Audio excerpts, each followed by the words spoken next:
former Prime Minister Paul Keating returned to his home ground today, the National Press Club, because he wanted to say something about our current strategic circumstances. It was bizarre and dangerous stuff. Effectively, he ran a defence of China, a repudiation of the federal government's China strategy and the federal opposition's acquiescence on that, by the way, and he remonstrated with the United States. I'll get into some of the most extraordinary and erroneous aspects of his intervention in a moment, but most of the Canberra press gallery, of course, lapped it up. This politician has always been their favourite.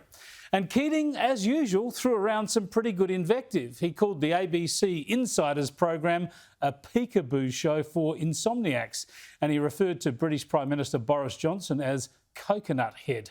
The self-claimed Placido Domingo of Oz politics also dismissed Chinese wolf warrior diplomacy as teenage rebellion. They're in the adolescent phase of their diplomacy. They've got testosterone running everywhere. Maybe that's a rather patronising and paternalistic way to look at it. But then again, Keating forgot Boris Yeltsin's name and he gave us the odd Joe Biden impersonation. They'd all agree it was really one China, you know.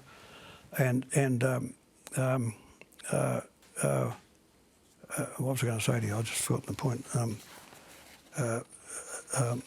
Yeah, that's it. But in the main, the former PM knew exactly what he wanted to say, and that was that China is a benign rising power, and Australia should accommodate Beijing's aspirations rather than join with the US, Japan and India in seeking strategically to contain it. Japan will not settle with China. It relies upon American presence, and so I've taken the view always that engagement with China and its absorption of the region will establish a better framework for both China and the United States to work in, including Australia.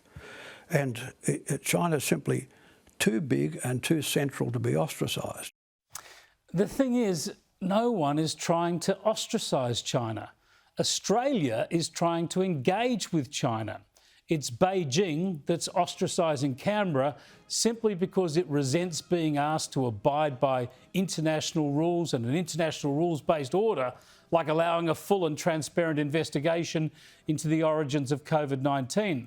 This ostracisation line is a straw man argument. The world is trying to draw China in diplomatically, not shut it out. Worryingly, Keating was even pushing for Australia to wipe its hands of Taiwan, effectively giving a wink and a nudge to China about the future of 25 million people living in a free and prosperous democracy. Taiwan is not a vital Australian interest. Let me repeat that. Taiwan is not a vital Australian interest, you know. We have no alliance with Taipei, none. There's no document you can find. We do not recognise it as a sovereign state, right? And under ANZUS commits us to consult in the event of an attack on US forces, but not an attack by US forces, right? We are committed to ANZUS for an attack on US forces, but we are not committed under ANZUS to an attack by US forces, which means Australia should not be drawn, in my view, into a military engagement over Taiwan, US-sponsored or otherwise. Don't worry, China, we'll stay out. No Australian leader should talk like that. We've got to speak up for the rights of those in Taiwan, indeed those in Hong Kong too. Still, it got worse. The former Labor Prime Minister even made excuses for China's seizure, consolidation and fortification of islands in the South China Sea. China wants its front doorstep and its front porch, that is Taiwan, its sea. It doesn't want American naval forces influencing it. It wants access out of its coast into the deeper waters of the Mariana Trench in the Pacific. That's what it's about, fundamentally. Keating blasted the nuclear submarine decision by Australia and condemned his own party for agreeing with it. But again, he was paradoxical, arguing on the one hand our clutch of subs, when they arrive eventually, would be like throwing toothpicks at a mountain. and then arguing that the new submarines will turn us from defenders to aggressors and drag us into a dangerous global nuclear strategy. But the whole point of these hunter-killer submarines is to round up the Chinese nuclear submarines and keep them in the shallow waters on the Chinese continental shelf before they can get into the Mariana Trench and become invisible. In other words, to stop the Chinese having a second strike nuclear capability against the United States, right? So this is the game we're now in. In the Collins game, we're in the defence of Australia. In the Virginia class game, we are hunter-killing Chinese submarines. Wow, this sort of language from a former Prime Minister is going to be welcomed in Beijing and not in Washington. And it certainly will play into our domestic political debate. This is a godsend for Scott Morrison. In the lead up to the election, Labor wants to be seen as safe and strong on China. It wants to match Morrison and the coalition. But Keating will now be portrayed as revealing Labor's true ideological position, strongly into the pro-China camp. Former Foreign Minister Bob Carr and others on the Labor side will continue to echo these sentiments, while Anthony Albanese will be wishing they all stayed stumm. Keating's excuse-making for China was accompanied by jibes at the US as a troubled, if not declining, power. It's not civil. You saw what Trump did, trying to overturn the election. You know, you've still got a big a pile of Republicans still believe that the current president was not legally elected. Well, yes, but he forgot to mention that there's also a big pile of Democrats and most of the media that pretended Trump's original election was illegitimate, that he was effectively installed by Russia and Vladimir Putin. This is as nutty as anything Trump ever said or did.